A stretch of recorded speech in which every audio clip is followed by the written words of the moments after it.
Itora-inĩ rĩa Wanga gĩcigo-inĩ kĩa Borabu kaunti-inĩ ya Nyamira aikari matirarara toro nĩ kwagagio nĩ aici a ng'ombe.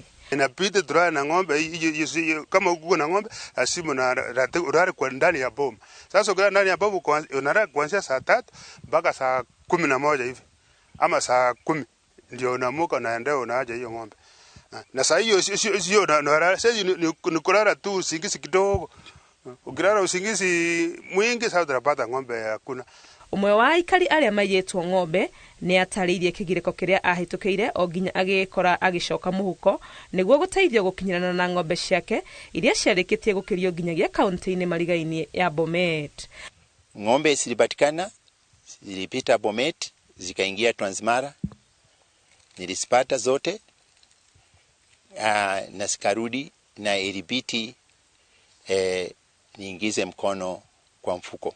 Aikari aya marauga wathani muhituku ni wahotete kunina cieko ici cia uici wa mahio no kuma thirikari ya cenjia cieko ici ithiete icokereirie kahora kahora. Uzi wa serikali tunayo na wakati wa kuondoka kwa waziri wa ndani Bwana Matiang'i tulikuwa tumelala kidogo, lakini siku hizi wizi umeenea sana kila wakati.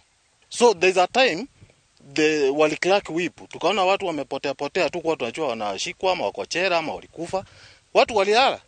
Lakini saa hii imefunguliwa na sasa hatujui ni hao wamerudi, wanasema juu hii serikali itolewa, wana fight back serikali. Lakini sisi tunaomba Kindiki, hii maneno nguvu yote umepeleka huko North Rift, tunataka pia ikuja hapa kwetu. Maroro ta maabitha a wathani wa matura makimacukira guthaya wira-ini wao na kuga ona ni marona ta marite njama na aria maratwarithia uici uyu. Ngiribotera Inooro TV, ritwa riakwa ni Wangui wa Mwangi.